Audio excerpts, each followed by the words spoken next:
Bonjour à tous et à toutes, pour ceux qui sont avec nous sur le Twitch aujourd'hui.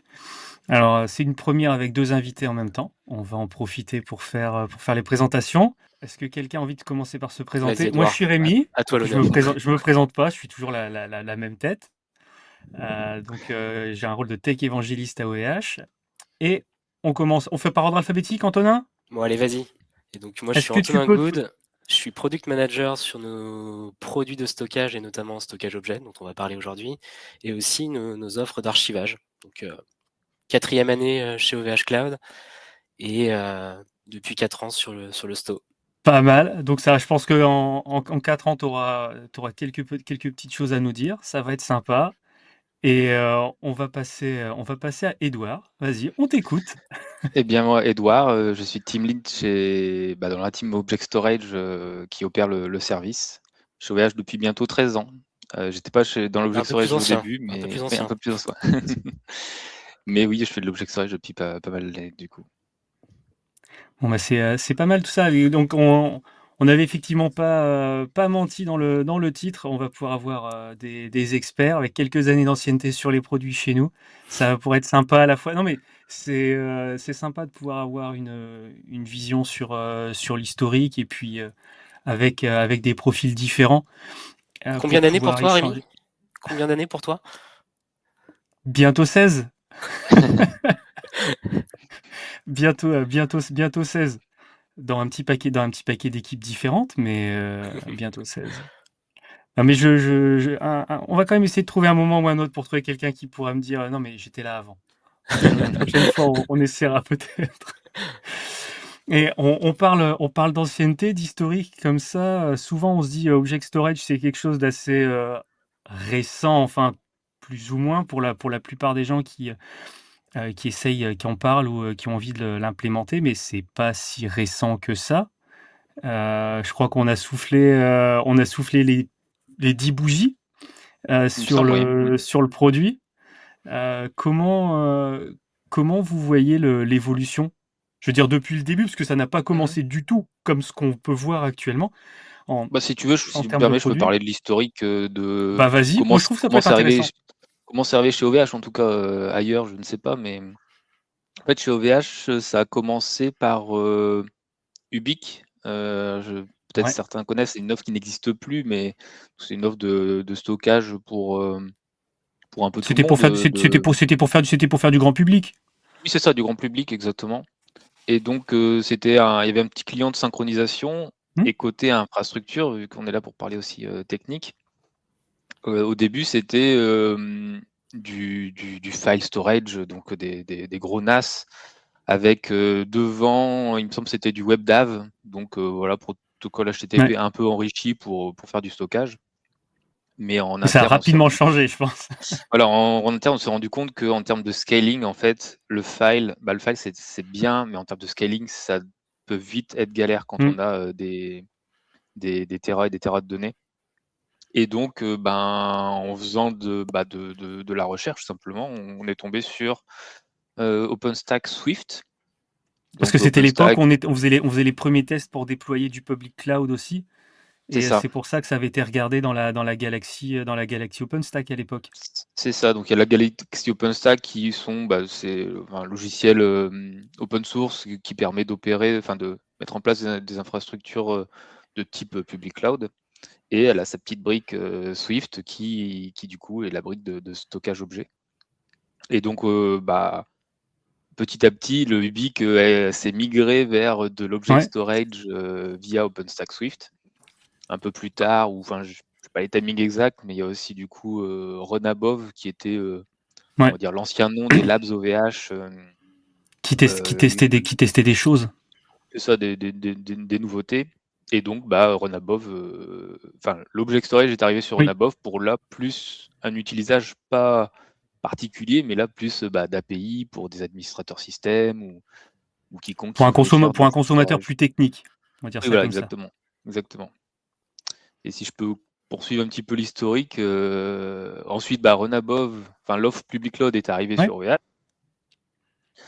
Et il y a quelques années, enfin ça commence à remonter un peu, j'avais noté 2020, il y a eu le rachat de OpenIO. Et du Ouais. coup, OpenIO, On s'est diversifié. c'est ça, une startup qui faisait de l'object storage, qui est un produit d'object storage. Et donc, avec leur expertise, ça a permis de proposer une nouvelle offre. Enfin, on connaît Ouais, maintenant qu'il y a une nouvelle c'est là où il y a eu une Hmm. comment? Je vais pas dire une deuxième jonction qui a été faite, mais on a diversifié la façon de consommer de l'object storage Ouais, exact. c'est ça. chez OVH Cloud. Avec Tu Il a pouvais toujours fallu. continuer de faire du Swift et puis avoir une autre API compatible avec quelque Exact. chose pour pouvoir le consommer. Et il a fallu un tout petit peu de temps, je me permets, Edouard, mais un petit peu Bah de oui. temps pour intégrer la techno OpenIO et faire en sorte que ça devienne un produit à part entière dans l'écosystème. Oui, parce que quand je dis 2020, c'est le rachat, mais ça n'a pas été Ouais, disponible Ah oui, oui. immédiatement au non, public. non, Ça il a a fallu fallu l'intégrer Ça dans prend toujours du l'écosystème. temps, hein. Bien exact. sûr. Et je crois que les premières classes dites OpenIO qui sont devenues des classes Object Storage S3 compatibles Ouais. arrivaient 1 an et demi plus tard. Ça doit être ça. La première classe, pour être, Ouais. c'était du Hyperf, Hyperf, ouais. directement. Et progressivement, d'autres classes sont arrivées pour offrir vraiment un portfolio multiclasse, quoi. Et si juste pour finir sur la Ouais. parenthèse OpenIO, en fait, sur Swift, la brique Swift, elle expose une API Swift et pas une Mhm. API S3.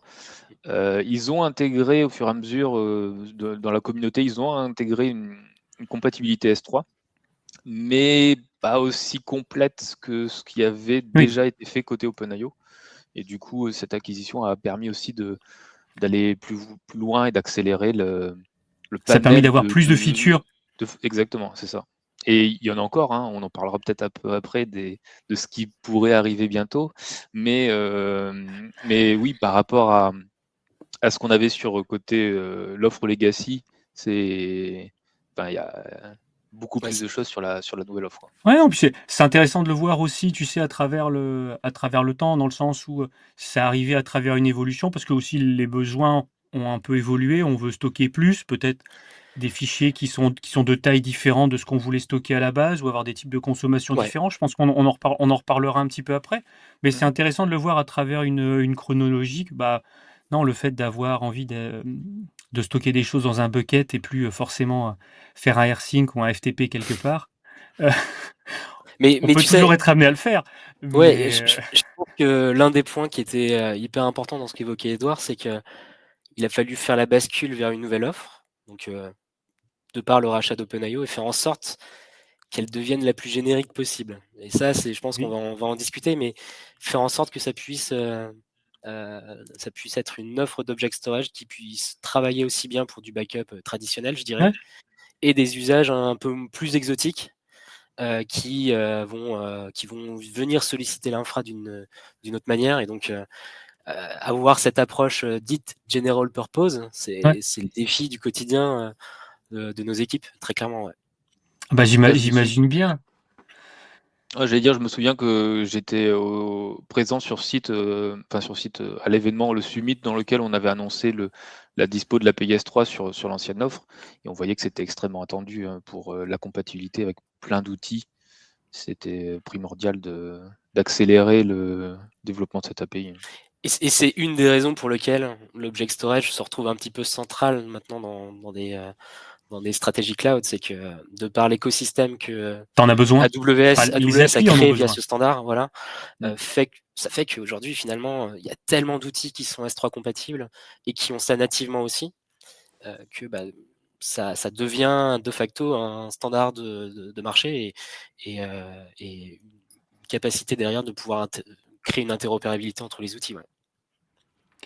Et là, on parlait on parlait un petit peu historique. Est-ce qu'on a je vous avais demandé de regarder si vous pouviez faire un petit peu vos devoirs avant. Est-ce qu'on a un petit chiffre un peu sympa à partager pour se donner une idée? Moi, je les connais, les chiffres, parce qu'on peut regarder un petit peu derrière le rideau en étant en interne, mais c'est toujours intéressant. Tu vois, quand on parle bar métal, bah, on peut annoncer le nombre de serveurs qu'on a, par exemple, ou une tranche de serveurs. Est-ce que vous avez un petit chiffre comme ça qu'on peut Alors des chiffres, s'énoncer on en a entre beaucoup geeks? en interne qui nous servent dans notre quotidien. Là, moi, j'ai pas de chiffres on va dire, précis ou croustillant que je peux donner parce que, bah, voilà, ça reste nos infos, C'est la mais secret sauce. Très bien. On se par les contre, échangera hors live après. non, mais je peux dire quand même qu'il y a quelques centaines de milliers de disques qu'on opère pour se rendre Pas compte de mal. la volumétrie. Oui, parce Tu vois, même que, sans avoir le ben, nombre exact, moi je trouve que c'est quand même impressionnant de te dire tu travailles sur des nombres à 6 chiffres, quoi. ouais, c'est ça. Juste sur C'est les disques. Juste sur les oui, non, mais disques. ça pèse, enfin Voilà, c'est ça, on parle des ça disques, bien pèse sûr. quand même. Non, Et mais ouais, et pour se rendre puis compte bah ouais, de la volumétrie qu'on gère et du challenge qu'on a chaque jour d'opérer tout ça, Non, et c'est c'est impressionnant grandissant. de se donner une idée Oui, oui, voilà. enfin, une idée de l'échelle, tu vois, comme ça, parce que on, voilà, tu pourrais monter de l'object storage chez toi avec un petit mini IO ou avec Oui, bien 3 sûr. disques et un Raspberry. Donc c'est intéressant de donner une notion d'échelle parce qu'on essaye aussi de dire à la fois à nos partenaires, à nos clients, même quand on fait des prestations, que on a une grosse infra derrière. Et je trouve que c'est cool de pouvoir mettre un chiffre en face. et si je peux, Rémi, il y a quelqu'un qui en a parlé indirectement finalement dans le chat à l'instant. Ah, j'ai vu qu'il y avait Tu une parles petite question qui tu avait parles popé. de ton Minayo sur Raspberry et tu as tout à fait raison, hein, tu peux te monter ton propre cluster Object Storage à la maison. La grosse différence, c'est la capacité de scaler rapidement Ah et bah oui. de pas trop te soucier des limitations qu'il y a derrière. Là, j'ai envie de dire, c'est le travail d'Edouard et de toute son équipe et toute l'équipe derrière, c'est de faire en sorte que ce scaling soit le plus transparent possible pour les utilisateurs, même complètement Hmm. transparent. Parce que s'il fallait préciser à chaque fois qu'on monte un disque, Oui. attention, là il va y avoir un drop pendant quelques instants. Non, c'est pas le cas. C'est une des promesses de l'object storage, c'est d'avoir cette sorte d'infini virtuel entre guillemets qui permet derrière de pas se soucier du scaling. Oui, oui, c'est tout l'intérêt. Et puis tu précises virtuel parce que, bah oui, dans les faits, les disques ont des tailles finies et Exact. on n'a pas une infinité de disques dans les data centers actuellement pour l'object storage, mais ça fait partie justement des chiffres que nous on regarde. J'ai pas de chiffres, mais sur le côté notre présence aussi géographique, on est présent sur Ouais. enfin sur tous les data centers en fait Et de VH. Ouais, je confirme. Et du coup, bah, pour chacun de ces data centers, il y a du scaling à faire différent suivant les consommations, suivant où les gens consomment. Donc, ça fait partie de nos challenges pour la scalabilité, quoi. ah bah oui, oui. Et on en parlera un petit peu plus en détail après. Mais sur là, on parlait de scalabilité. J'anticipe une des questions que j'avais prévues pour après, mais je le vois en même temps dans le chat. Il y a un petit échange entre comment on fait enfin, est-ce qu'il y a de la réplication, comment on Ouais. fait, etc. Peut-être qu'on peut on peut en parler maintenant. Je prends un petit peu de je prends un petit peu de l'avance Bah, en fait, sur mon petit scénario de questions. C'est pas mal, c'est pas mal. Moi, j'aime bien quand il y a des questions dans le chat. non mais Comme la ça, j'ai question elle est encore hyper moins de boulot à importante. faire. Elle est hyper importante et je pense qu'il faut la tacler. Alors je pense que toi, Edouard, tu pourras donner un peu plus les aspects techniques qui sont derrière, mais il faut savoir que de base, une solution d'object storage, elle arrive avec ses propres mécanismes de résilience. Alors je parle bien de résilience, c'est-à-dire que nous, Ouais. en tant qu'opérateur, en tant que fournisseur d'infrastructures, on doit s'assurer d'une part de la résilience de nos infrastructures et on sait que ça peut arriver, qu'il peut y avoir des incidents, qu'il peut y avoir des pannes matérielles. Et donc, nous, notre métier, c'est d'opérer cette infrastructure et de faire en sorte que nos clients, nos utilisateurs puissent à tout moment accéder à leurs données. Donc, nos propres mécanismes de résilience qui assurent, quand on parle d'object storage, on parle souvent de deux éléments, durabilité et disponibilité. Durabilité, c'est sur la donnée, et la disponibilité, l'accès aux services et aux données. Donc, nous, notre métier, c'est d'assurer ces deux paramètres et de donc mettre des mécanismes qui vont assurer cette durabilité, cette disponibilité. Alors, pour ceux qui sont habitués derrière, on parle parfois d'erasure coding, de Hmm. réplication. Ça, ce sont nos mécanismes à nous, qui nous assurent un niveau de résilience. Ça, c'est pour Ensuite, garantir la pérennité de ce que moi, je suis exactement. allé stocker. Tu vas me Ouais, garantir que, bah, admettons, le fichier que je suis allé stocker va toujours être en état c'est ça. et que j'aurai toujours accès à mon fichier. Ouais, C'est Pour ça c'est ça. pour le préciser, Ouais. Pour préciser, on parlait des disques, on stocke sur des disques, mais un disque peut casser. Mais pour autant, même s'il y a de la donnée cliente sur ce disque, on peut perdre le disque parce que cette donnée, elle est répliquée ou Oui. érasure codée, qui, dans tous les cas, qui C'est permet débité en plein de petits morceaux et C'est ça. c'est réparti plusieurs. Enfin, il y a Exactement. plusieurs copies qui sont réparties et c'est pour ça que ça permet de moins se soucier de Exact. petits pannes matériels comme ça. Pour les novices qui nous écouteraient, ce qu'on appelle erasure coding, c'est un algorithme qui permet de découper un fichier qu'on reçoit nous de notre côté en plein de petits morceaux sur lesquels on va rajouter nous de notre côté des chunks dits de parité Ouais. qui vont s'additionner aux chunks initiaux. Et ensuite, nous, on va faire une répartition plus ou moins complexe selon les régions, selon les modèles, etc., sur un ensemble de bâtiments, de disques, de racks, de serveurs, ce qui permet d'avoir un niveau de résilience. Et comme l'évoquait Edouard, si un disque tombe, grâce à ces chunks additionnels, ces morceaux additionnels, on va pouvoir reconstruire le fichier original. Et donc, ça permet d'avoir une sorte de première résilience à la perte d'un disque ou à un problème mécanique, par exemple, tout simplement. Ça améliore ta tolérance à la panne. Exactement. Pour un disque. Donc ça, c'est nous. Ouais, vas-y, pardon, Edouard. Antonin, je vais juste faire un parallèle pour les gens pour qui ça peut être un peu flou.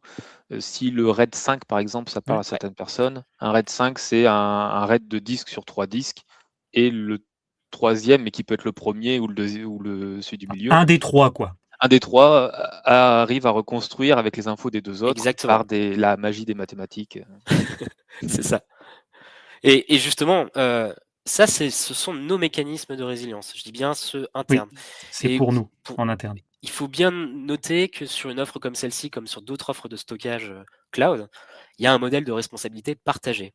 Et souvent, on met en avant derrière des fonctionnalités, je vois que certaines ont été évoquées dans le chat, qui permettent aux utilisateurs derrière de décider du degré de résilience qu'ils souhaitent atteindre. Parce que forcément, plus je réplique, plus ça va me coûter cher, entre guillemets. Et donc, ce sont des features qui placer le curseur en fonction de est-ce que ma donnée est critique ou pas sur ce bucket-là et pas ce bucket-là, de voir est-ce que je vais me placer sur peut-être je vais peut-être prendre du versionning, ou je vais peut-être prendre d'autres choses, ou je vais peut-être me dire, je vais peut-être dupliquer ce que je pose à l'intérieur de ce bucket dans un autre bucket, peut-être envisager des mécanismes différents en fonction de la criticité. C'est exactement ça. Et donc ces options, ces fonctionnalités additionnelles qui existent, alors il y en a plusieurs qui ont été mentionnées. Il y a le versionning, juste simplement déjà une première tolérance à la suppression accidentelle d'un fichier, par exemple. Ça peut être aussi de la réplication asynchrone, qu'on essaye en plus de mettre à disposition plus simplement via notre console, de pouvoir en quelques clics activer une réplication sur un site distant. Ça peut être aussi. Tu nous montreras tout à l'heure peut-être. Ça peut être aussi. S'il nous reste quelques minutes, on montrera ça. Des choses un peu plus fines comme du lock, donc de l'immutabilité pour ceux qui connaissent. Et là, pour le coup, on a une immunité presque à des cyber menaces type ransomware ou malware qui viendraient vouloir modifier, altérer une donnée. Donc en activant ce lock, on s'assure que la donnée est immutable. Oui, l'object lock, c'est du write once, read many, et donc c'est on écrit une fois, mais on ne peut écrire qu'une fois. Et le lire ensuite autant de fois qu'on veut, mais on ne peut Exactement. Donc ça, ce sont après, du coup, des stratégies que les utilisateurs décident de mettre en place en fonction de leurs besoins et de leur criticité de données. On entend souvent du 3, 2, 1, 1, 0 comme stratégie. 3 copies, 2 médias différents, un site distant ou un site même hors ligne. Et je rajouterais même une copie immutable, par exemple. Oui. Et très souvent, pour avoir vu ça dans des vies antérieures d'informatique, les copies immutables, j'ai vu qu'il y avait une question en commentaire là-dessus. Ça pouvait être fait sur de la tape, de l'archivage sur bande. Carrément. Exactement. J'ai eu le plaisir d'amener les bandes dans un coffre pour une entreprise précédente. Tu as l'impression d'être dans des... Il y a 20 ou 30 ans, et à un moment ou à un autre, tu te rends compte que non, c'est ultra pratique. Tu as la garantie que ça ne sera écrit qu'une fois, que ça ne sera pas touché. Alors maintenant, les mécanismes sont beaucoup plus évolués. Tu as des robots qui gèrent ça, etc. Et d'ailleurs, si jamais vous avez l'occasion de regarder une petite vidéo YouTube sur comment ça marche, les robots de stockage sur tape, c'est assez impressionnant à voir les robots. Mais c'est une autre stratégie qui peut s'additionner au backup. Mais c'est intéressant de voir qu'il y a pas mal de questions et d'interrogations là-dessus. Peut-être que ça sera l'opportunité de faire une spéciale résilience et backup Carrément, ouais. en termes de vidéo Twitch. Vous serez peut-être réamené à intervenir avec d'autres collègues, mais c'est un point intéressant parce que tu vois, là on parlait un peu du backup et c'est un des scénarios pour lesquels on est intéressé par utiliser de l'object storage, parce que ça, on n'a plus forcément à se dire, bah, plus je vais stocker, plus je vais commencer à devoir remettre des disques dans mon infra de backup, etc. Donc je pense que c'est un des scénarios qui doit être quand même assez intéressant d'un point de vue client et tech pour pouvoir utiliser ça. Mais je pense que c'est absolument pas le seul. On en parlait tout à l'heure. Il y a d'autres use cases pour lesquels c'est intéressant de passer sur de l'object storage.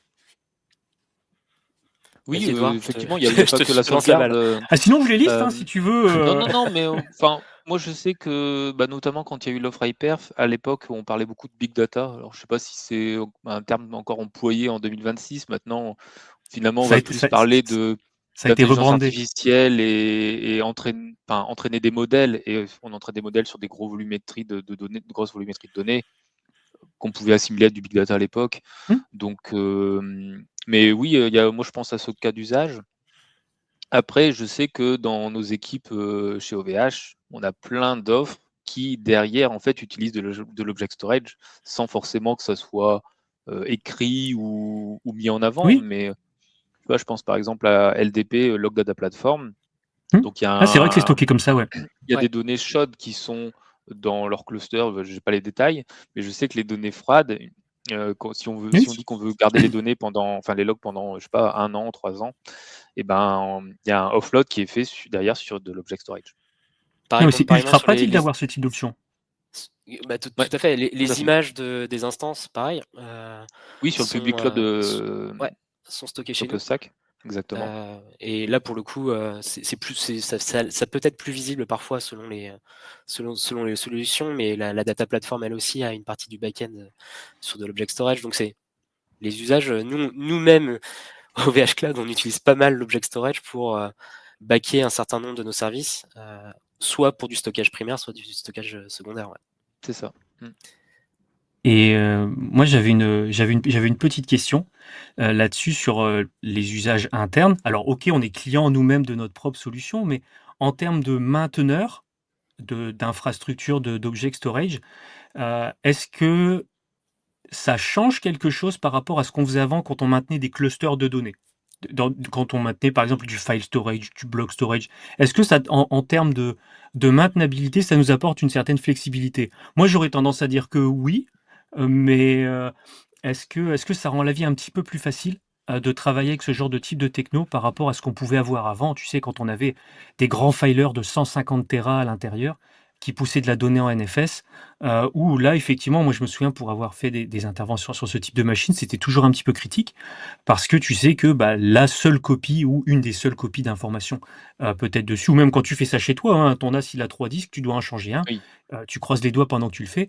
Tandis que là, je suppose qu'en sachant que la donnée, elle est dupliquée plusieurs fois et répartie un petit peu partout, ça t'apporte toi une souplesse, je pense, quand tu as des inters dans ton équipe ou ce genre de choses. Il y a peut-être d'autres points positifs, mais Tu parles de là, nous, en tant qu'opérateur ou en tant plutôt qu'opérateur, Oui, en ok. en tant qu'opérateur de l'infra de stockage. Bah, nous, effectivement, en fait, c'est comment dire, toute la redondance, la réplication et au niveau logiciel.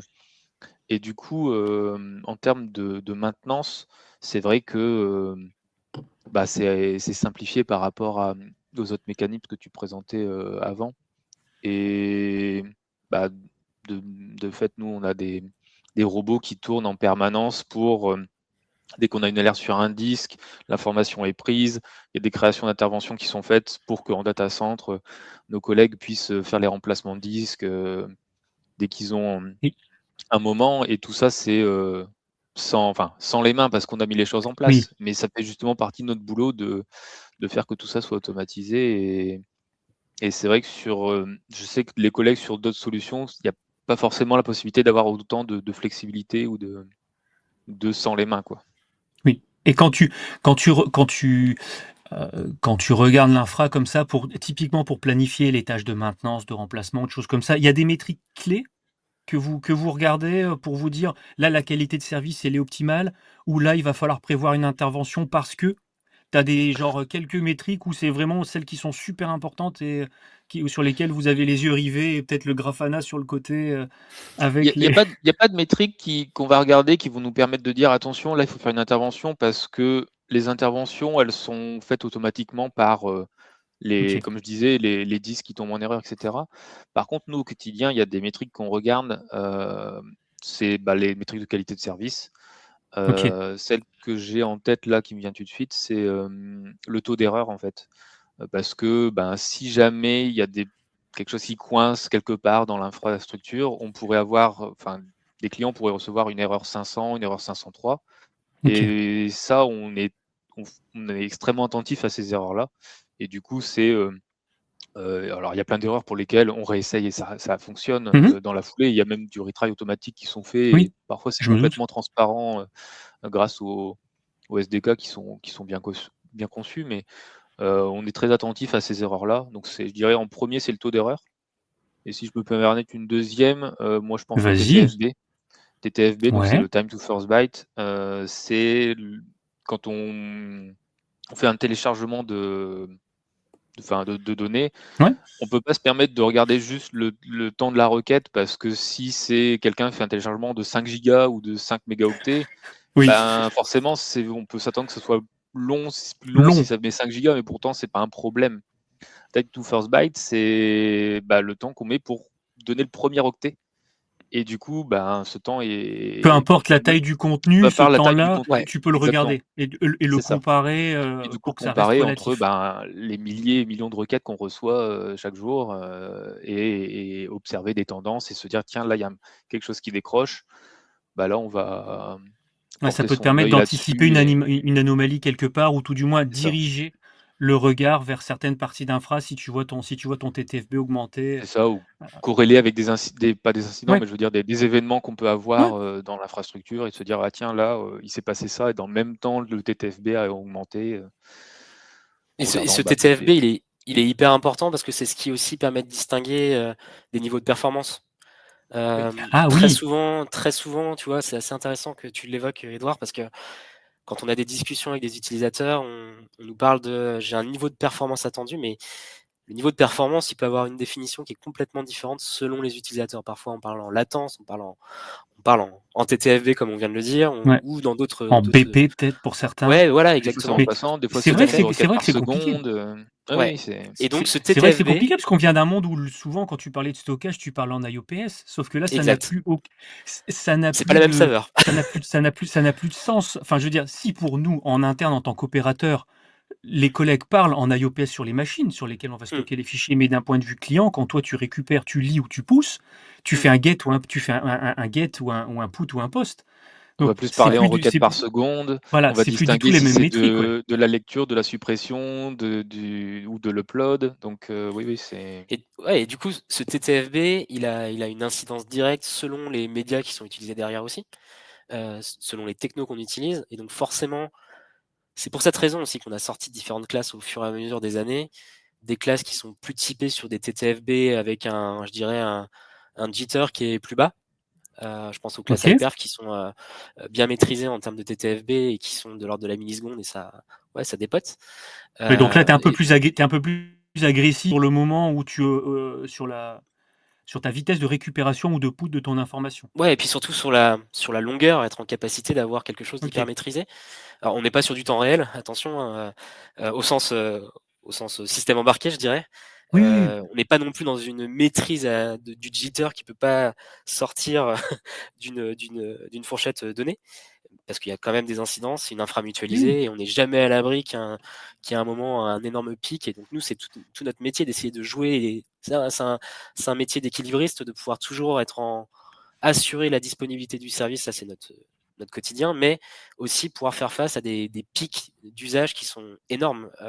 oui. On a des usages en plus hyper liés à des saisonnalités ou des moments dans la journée, Ouais. selon les géographies, selon plein de paramètres, on va avoir des pics d'utilisation qui peuvent, comme c'est une infra mutualisée, avoir l'effet un petit peu du voisin bruyant, entre guillemets. Et donc ça, c'est notre métier de faire Un en petit sorte que D'encaisser ça et que ce soit le moins visible possible, en exactement. fait. Et donc le TTFB, le time to first byte, c'est un des paramètres qui est extrêmement clé dans la qualité de service et qui est monitoré, comme l'évoquait Edouard. Tu parlais d'IOPS, d'IOPS, et indirectement, on le regarde quand même, mais plus d'un point de vue industriel. Pourquoi ? Parce qu'en fait, ce qui est assez intéressant, tout le monde le sait, les capacités de disque augmentent. Ce qu'on ne sait pas forcément, c'est par contre le nombre d'IOPS, lui, a une tendance à stagner. Ce qui veut dire que la capacité d'IOPS par giga ou par par téra. giga, Généralement, on le donne comme ça. On donne, tu vois, X IOPS par téra parce que ça va dépendre de la volumétrie des disques que tu prends. Et parfois, si tu prends des disques qui font, admettons, 5 fois la taille, tu auras peut-être plus ou moins que 5 fois le nombre d'IOPS. Ça n'est pas forcément linéaire par capacité. Exactement. En fonction des médias que tu prends. Mais du coup, comme les tailles de disques augmentent et les IOPS stagnent, on a mécaniquement un effet de IOPS par téra qui est plus faible. Et donc ça, c'est un réel enjeu industriel pour nous et pour tous les opérateurs, c'est de faire en sorte... Parce qu'il y a un enjeu de masse derrière. Exactement. Oui. Et donc comment on s'assure que derrière, on ait une qualité de service qui reste la meilleure, avec un niveau de performance aussi extrêmement satisfaisant. Ça, c'est derrière. Là, on ne pourra pas donner tous les détails parce qu'il y a quand même un petit peu il y a de la R&D, il y a de la R&D, de la magie industrielle aussi derrière pour justement s'assurer que on arrive à garder une qualité de service hyper intéressante tout en ayant des disques qui augmentent en taille de manière assez naturelle. La loi de Moore fait son travail derrière. J'ai envie de dire que il y a quand même les classes de stockage, notamment les nouvelles qu'on a sorties récemment, là, comme le Infrequent Access, qui nous aident justement à se dire que on sait que dans notre cluster, il y a de la donnée qui est accédée souvent et d'autres beaucoup moins souvent. Ça, on le sait. Mais parfois, on le sait pas à l'avance, en fait. On ne sait pas exactement identifier lesquels. Et grâce aux classes de stockage où un client va payer moins cher le stockage, mais plus cher à la requête, ou à la récupération, du coup, on va pouvoir aussi organiser les données en se disant, ces données-là, en principe, devraient être moins accédées, ces données-là, plus, et puis on arrive à trouver l'équilibre dans les disques. Et c'est un avantage pour tout le monde. Nous, ça a un avantage de vision à grande échelle sur l'infra en tant qu'opérateur. Et pour le client, tu sais que en fonction de la classe que tu prends, tu te dis que si tu vas pousser des informations qui sont, par exemple, tu vas pousser du log ou du backup ou certaines informations sur lesquelles tu vas vraiment pas forcément y accéder souvent, ou de la donnée froide parce que, je sais pas, tu as 1 téra de photos, mais au final, c'est ton deuxième niveau d'archive, donc tu vas y accéder uniquement si tu veux récupérer un truc. Tu es gagnant parce que tu vas peut-être avoir un tarif un petit peu privilégié ou tu n'auras pas besoin de payer pour le tarif high-perf à côté. Et tu sais que du coup, quand tu prendras du high-perf, tu auras vraiment de la high-perf puisque tu verras la différence entre les deux. Et justement, là, tu évoques de l'archivage et je voyais, on en parlait un petit peu. En effet, est-ce que l'entrepôt de bande prend feu ? Je vais y revenir, ça c'est intéressant. Mais justement, c'est pour ça qu'il ne faut pas faire que du sur bande. Exactement. Il y a un an et demi, un peu plus d'un an et demi maintenant, on a sorti une offre sur l'archivage sur bande. Et justement, pour répondre à ce commentaire, c'est de l'archivage qui est déployé sur 4 data centres. Il y a 4 data centres dédiés en France aujourd'hui qui aujourd'hui opèrent pour OVH Cloud de la bande magnétique, avec les fameux robots dont tu parlais tout à l'heure. Et déjà, ça permet d'avoir un domaine de panne extrêmement intéressant.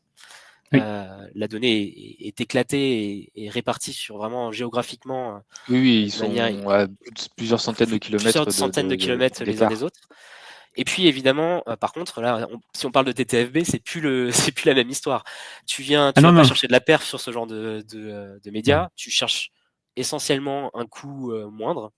Parce que là, on parle entre 1 et 2 euros du Tera pour ce type de service. Par contre, si on parle de TTFB, on est de l'ordre de l'heure, par contre. Oui, donc, voilà, bien sûr. Le temps de récupérer la donnée et de la reconstruire, je pense que ça ne fait. C'est intéressant de le savoir parce que souvent c'est utilisé dans des scénarios de récupération, de reprise d'activité ou de trucs comme ça quand tu mets de l'information sur de la bande. Tu vas aller chercher un stockage sur 10 ou 15 ans, par exemple. Voilà, tu vas aller chercher de l'immutabilité. Tu vas aller chercher d'autres critères en fait. Mais c'est souvent on reparlait du 3-2-1 tout à l'heure. C'est dans cette stratégie d'avoir une tierce copie selon Ah aussi oui, peut-être des normes réglementaires, parce que parfois il y a des obligations légales qui forcent certains opérateurs et certaines entreprises à avoir une copie très froide pendant X années. C'est souvent dans ces cas d'usage qu'on va retrouver des grosses volumétries aussi. Là, on dépasse aisément sur un utilisateur plusieurs pétaoctets de données juste pour ah bah, la donnée légale ou réglementaire. Donc, je c'est pour pense que cette raison. Ouais, on est. je pense que d'ailleurs c'est ce qui offre actuellement la meilleure densité d'informations encore la tape. Pendant très Ouais, longtemps, ça a clairement. été la tape, après ça a été Ouais, le disque et ouais. maintenant je pense que comme, il y a eu de nouveau, il y a peut-être, 5 ou 10 ans maintenant, de nouvelles R&D qui ont été faites chez les constructeurs pour redensifier les tapes, parce qu'elles ont toujours quasiment le même form factor qu'avant. La densité a remonté Ah, en flèche et même c'est cette année, extrêmement tu peux le intéressant. dire. Cette année, l'année 2025, il y a des nouvelles bandes qui sont sorties, il y a une nouvelle cassette avec des capacités de stockage qui sont assez impressionnantes quand on voit le facteur de Oui, forme en effet du média. Donc ouais, non, non, il y, a il y J'avais a toujours envie de la R&D sur la bande magnétique. J'avais Pardon, envie de Edouard, faire le excuse-moi. lien, pardon, parce que on a évoqué l'erasure coding plus tôt, et là on t'a évoqué le fait qu'on était répartis sur Ouais. plusieurs mini DC pour le stockage sur bande, et quelqu'un dans le chat disait voilà, si l'entrepôt prend feu, bah oui, il n'y a plus de bande parce que voilà, soit. Mais dans notre offre de cold storage, en fait, on l'a construit d'une façon à ce que si on perd complètement un mini DC, un site, on ça peut, n'est pas d'impact. on peut oui, un site entier, on va pouvoir quand même reconstruire grâce à l'erasure coding la donnée et la rendre au client. Ouais, parce qu'il est géodistribué pour le coup. Ouais, Et c'est ce C'est qui ça, permet du coup d'avoir et une tolérance à la perte d'un data center, plus même une bande dans un autre data center si on veut aller c'est encore ça, plus loin. exactement. tant qu'on est en train de parler de répartition, de multisites, et cetera, est-ce que je vois que l'heure avance un petit peu. Est-ce qu'on prendrait, 5 minutes pour regarder un petit peu, comment on déployait des choses, en multisite comme ça? Parce on en avait échangé un petit peu, entre nous en faisant la prépa.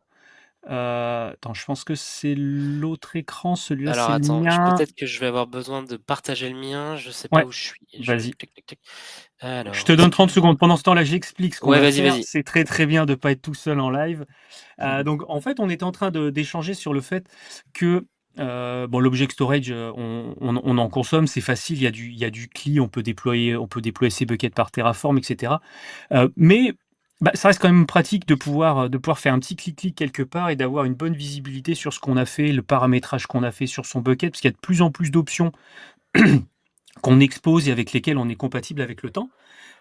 Et en discutant avec Antonin et Édouard lors de la préparation, parce qu'on prépare quand même un petit peu, hein, je m'étais rendu compte que je ne savais pas qu'il y avait une nouvelle interface pour la partie Object Storage. Ouais. Donc mes collègues étaient tout fiers de me montrer que ça avait bien changé. Effectivement, ça a bien changé depuis la dernière fois que je m'étais connecté à l'intérieur.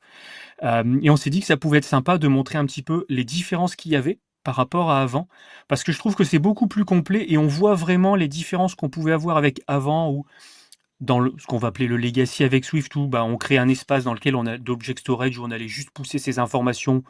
On avait deux, trois informations et c'était tout. Et maintenant, on voit, quand on choisit de déployer un stockage compatible S3, il y a beaucoup plus de choses qu'on peut Ouais. voir et faire avec. Je te passe la main là-dessus. J'espère t'avoir fait une belle introduction pendant Ouais, que non, tu faisais carrément. ton setup. Alors, il faut savoir, on était conscient qu'on avait un petit peu de retard sur l'expérience côté Object Storage parce qu'on avait préparé le terrain. Pour ceux qui sont dans le développement logiciel, on avait un MVP qui faisait le travail, mais on capitalisait beaucoup plus sur les API pour venir consommer le service. Et il y a quelques mois, on a retravaillé avec les équipes pour faire en sorte d'accélérer un petit peu. Et pour le coup, il y a encore d'autres choses qui vont arriver là dans les prochaines semaines. Là, ce que je vous montre, c'est vous démarrez un projet, vous êtes dans la création d'un premier conteneur, un premier bucket. Et donc là, on retrouve, c'est ça qui est assez drôle, on retrouve un petit peu l'historique OVH malgré tout, dans le sens où, bon, déjà, on va aller choisir le petit nom de conteneur qui nous va bien. On peut évidemment donner son petit nom pour, C'est pour, sympa. pour, C'est le, pour, sympa. euh, pour le conteneur en question. Et quand je disais qu'on retrouve un peu l'historique, c'est que par défaut, aujourd'hui, on propose du compatible S3, donc la solution OpenIO qu'évoquait Edouard tout à l'heure. Mais on a quand même parce qu'on a des utilisateurs qui continuent à le consommer et à l'utiliser au quotidien, la possibilité de basculer sur les API Swift, donc OpenStack Swift, pour créer ces buckets. On recommande malgré tout l'API S3 pour une raison simple, c'est que l'ensemble des nouvelles fonctionnalités aujourd'hui, elles sont déployées sur ce type de storage. Il y a beaucoup plus de features, effectivement. Ouais, voilà. Et donc derrière, on va venir choisir sa localisation. Et on l'évoquait aussi tout à l'heure, on est déployé sur l'ensemble des data centers, des régions proposées par OVH Cloud aujourd'hui.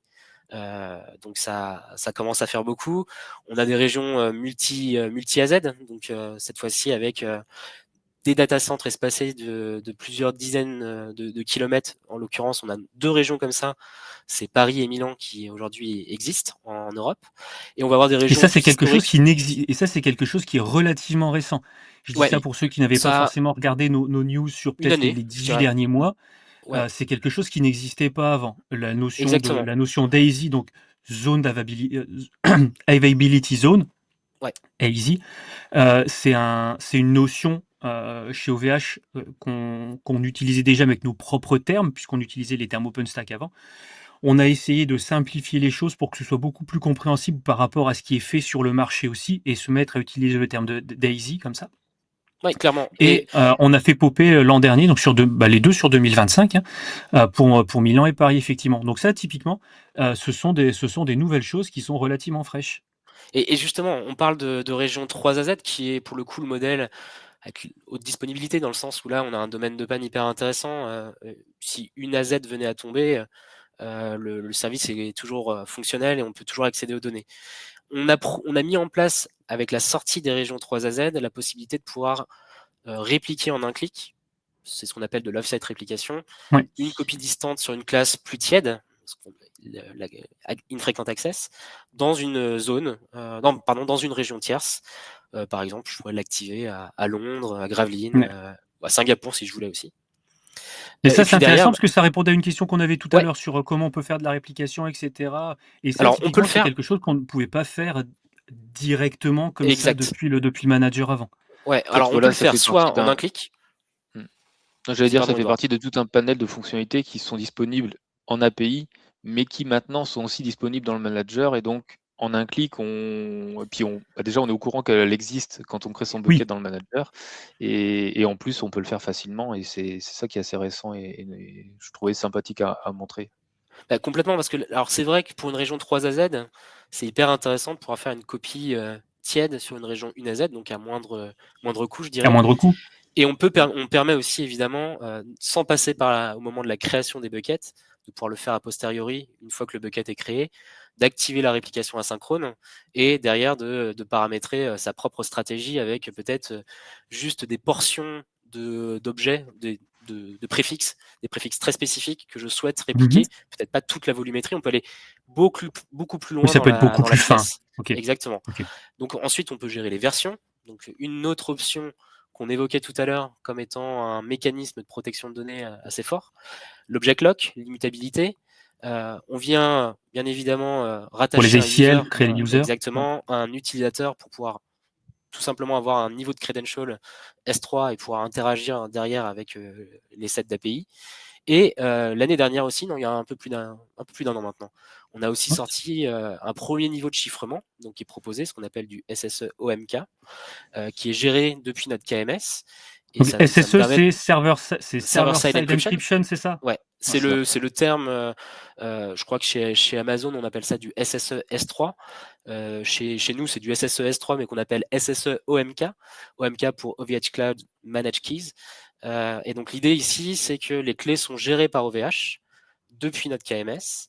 Et demain, donc quand je dis demain, c'est courant 2026, on aura un troisième niveau de chiffrement du SSE CMK qui permettra, via le KMS OVH, de pouvoir gérer ses propres clés aussi dans le KMS. Là, on gère tout.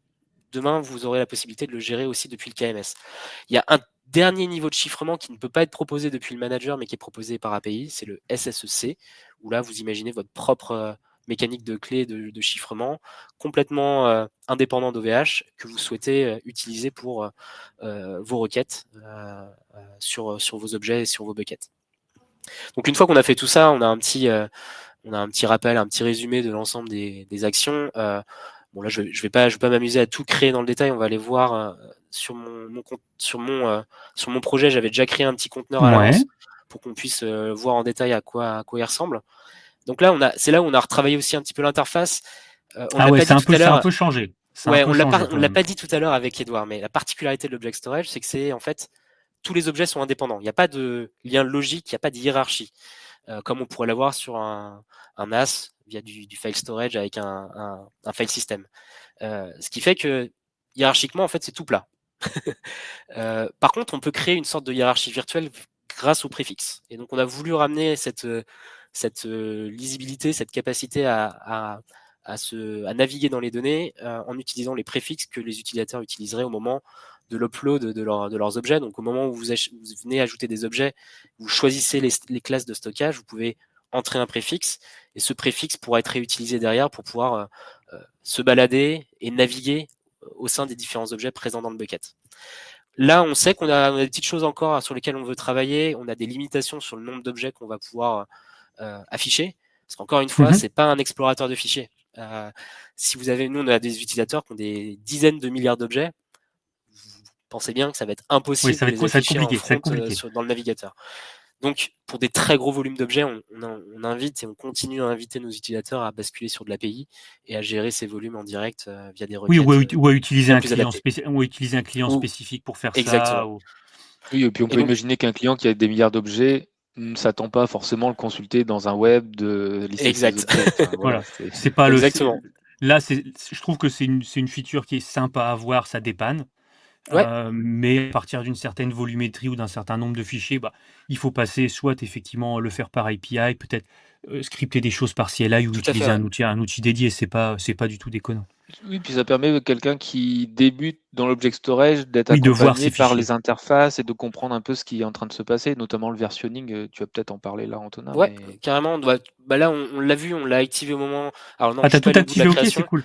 Là, on voit que le versionning est activé. Alors, il faut savoir que le versionning, une fois activé, on ne peut pas le désactiver. On peut le suspendre, mais on ne peut pas le désactiver. On peut venir configurer, aller plus loin dans la configuration des rétentions autour de l'object lock, mettre des modes de gouvernance, des modes de compliance. Et puis, bien sûr, on peut venir interagir avec les objets sur lesquels on était tout à l'heure. Donc, on a aussi un mode exploratoire sur les objets. On peut venir modifier les classes de stockage si on souhaite par fichier. À la main, c'est cool, ça. par fichier, décider qu'un objet devienne plus froid. Alors là, c'est pas automatique, c'est nous qui le faisons manuellement. Oui. Il existe des mécaniques de lifecycle qui permettent d'automatiser les transitions vers des classes plus froides. Et c'est notamment ce sujet de lifecycle là qui va arriver dans les prochaines semaines dans l'interface. On peut, depuis l'interface, évidemment, gérer les versions. Donc là, c'est simple, on n'a qu'une seule, donc pas de débat. Mais on pourrait tout à fait avoir des X versions pour un même objet et donc télécharger une ancienne version ou récupérer une ancienne version de l'objet.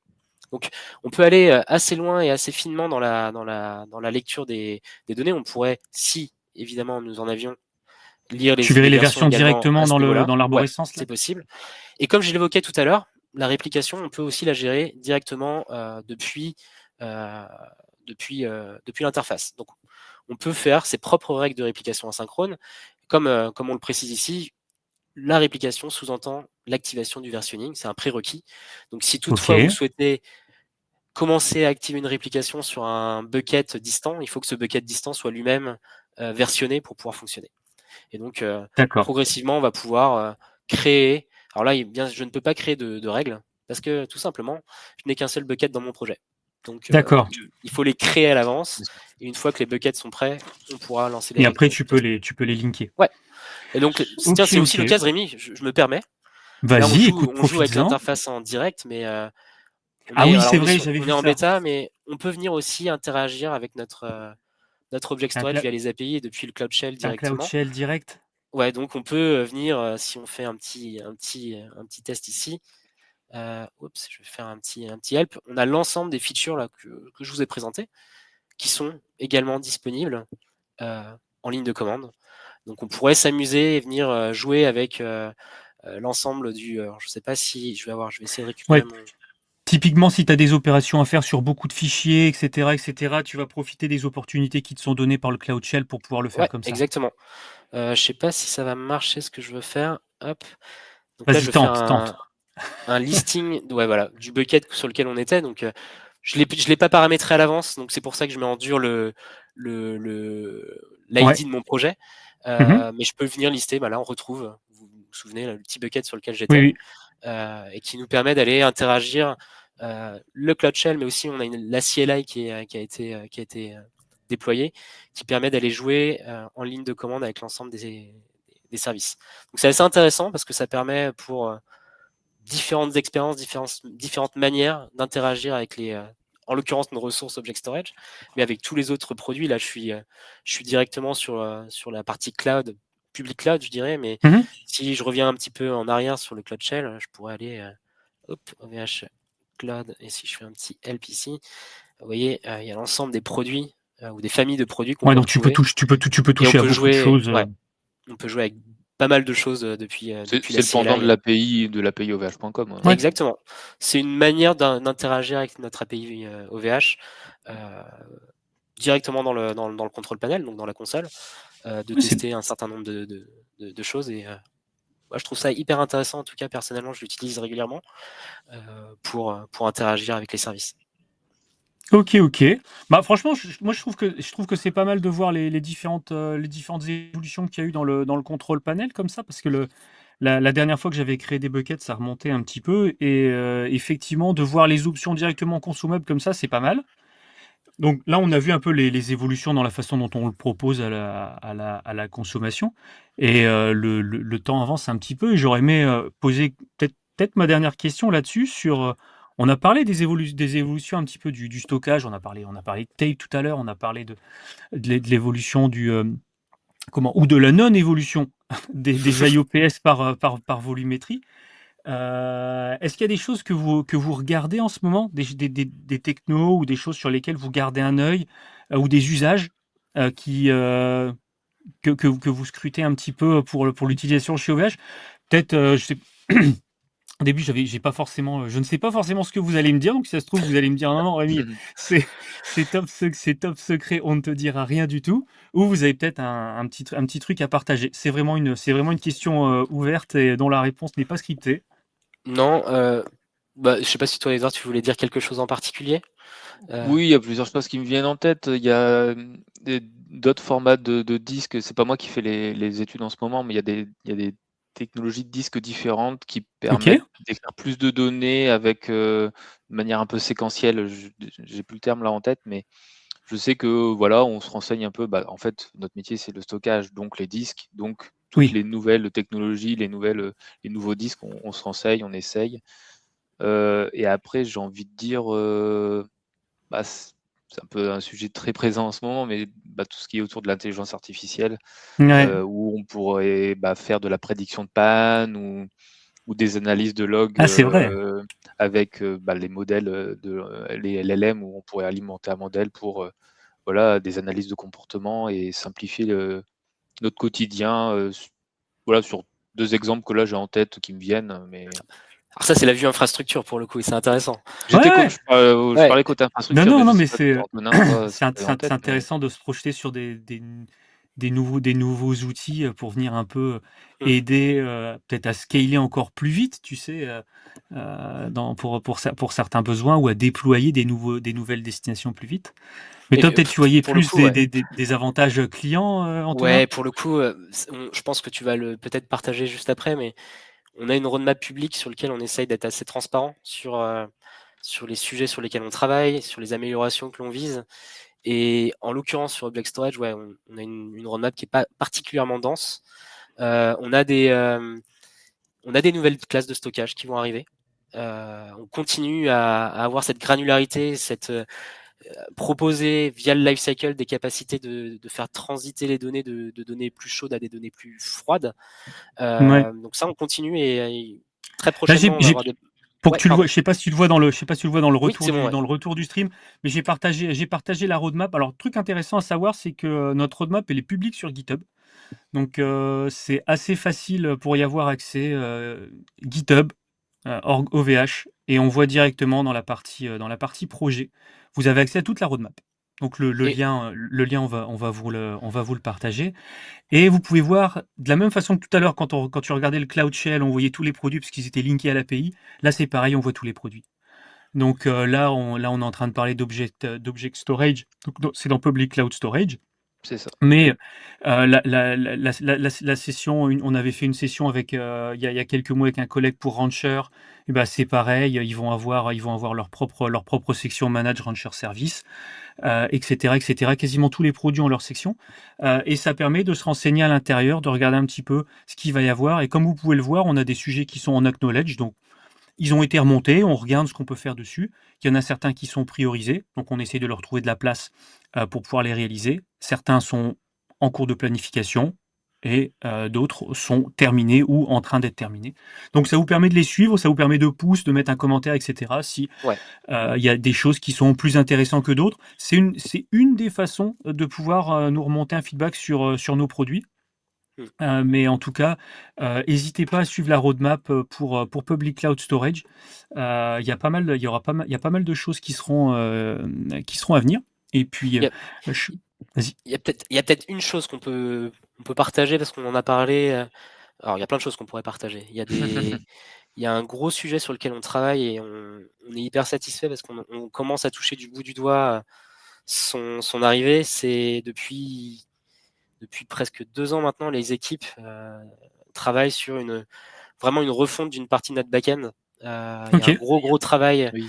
qui a été fait. Alors c'est pas toujours visible ça pour l'utilisateur parce que c'est pas sexy entre guillemets. Il y a pas un bouton nouveau qui va apparaître. Oui, mais Mais si ça nous fait une vie plus facile, à un moment ou à un autre, exact, on fera de la R&D plus vite, on déploiera des produits plus c'est vite, on exactement les ça. maintiendra plus rapidement et plus facilement. Donc c'est un gain qui est pas forcément visible à court terme, mais qui sur le long terme, tout le monde y gagne. Bah, il Exact. sera Et pas visible en termes de panel de fonctionnalités, mais en tout cas, on vise là-dessus. Il devrait être visible en termes quand même de performance et exactement. de Oui, qualité de service. Ça, c'est Ouais, sûr. là oui. c'est vraiment l'enjeu, c'est d'aller chercher. On parlait de TTFB tout à l'heure, de réduire ce TTFB au maximum. Non, on l'a pas nommé, mais du coup, ça a été présenté au Summit sous le nom Object Storage 2.0, il me Ouais, semble. c'était le petit nom qu'on a donné sur Ah, scène. donc Je vous à un rassure, moment, c'était entre nous, on s'est dit il faut lui donner un nom.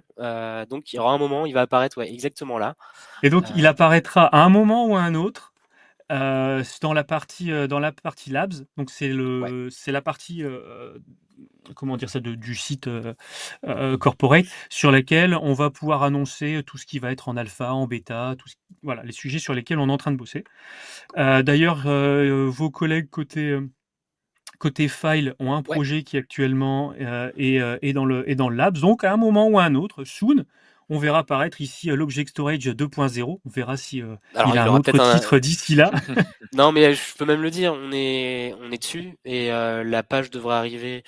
Allez, je vais m'avancer un petit peu. Là. Je dis bien la page avec les détails, les informations dans une quinzaine de jours, qui Ok, permettra aux utilisateurs qui souhaiteraient être impliqués dans cette bêta. Alors, on va avoir des places limitées parce que on va créer une infrastructure dédiée pour pouvoir faire ok.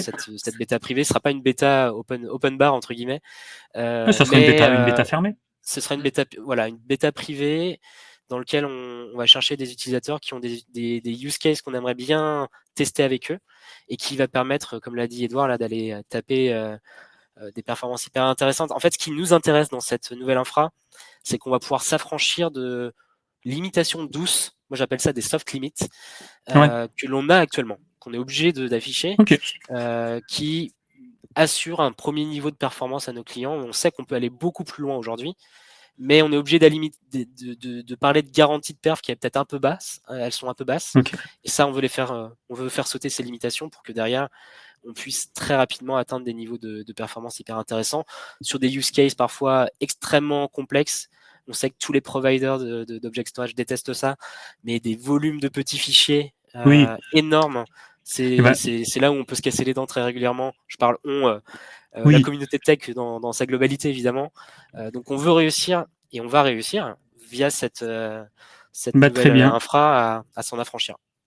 On ne manquera pas d'en reparler une prochaine fois. Et puis, j'en profite aussi pour parler, vu que là on parlait de labs et des moments d'échange avec des clients, etc. Si jamais on va pas terminer à clôturer le live pour respecter le créneau qu'on avait tous ensemble. Si jamais vous avez des questions, des sujets que vous souhaitez aborder, etc., on a OVH Cloud a un serveur Discord. N'hésitez pas à y passer. Il y a évidemment des sujets sur quasiment tous les produits. Et comme là, on est en train de parler de storage et d'object storage en particulier, il y a évidemment un channel qui lui est dédié. Les news y sont publiées, donc si jamais vous passez sur le serveur Discord, vous pourrez voir un moment ou un autre quand on fera le lab, ça popera à l'intérieur, parce que là on le voit ici, on fait les annonces sur ce qui part de la roadmap, etc. Ou venir nous donner des feedbacks, etc. Ou venir regarder, voilà, il y a par exemple les canaux qui correspondaient aux autres bêtas, à les rejoindre et à venir discuter avec nous. Bah écoute, je pense que je vais clôturer par la petite partie Discord, comme ça, ça donnera l'opportunité aux gens qui nous regardent de venir discuter un petit peu avec nous, nous poser une petite question. Mais en tout cas, je pense qu'on a essayé de donner pas mal d'informations sur ce qu'on fait chez OVH, la façon dont c'est consommé, puis un petit peu les avancées. Moi, je voulais vous remercier tous les deux, Édouard et Merci. Antonin, de m'avoir consacré du temps pour que je puisse venir faire ma petite interview pour faire un Veritech Talk avec vous. C'était un plaisir de vous avoir. Merci à Et toi. j'espère que on a répondu à un maximum de questions et donné de bonnes infos à tout le monde. Merci à Merci. tous et puis Au à revoir. la prochaine. À la Salut. prochaine. Bonne journée à tous et à toutes, et à la prochaine. Bonne On se journée. retrouve le mois prochain. Au revoir. Ciao. Salut. Salut.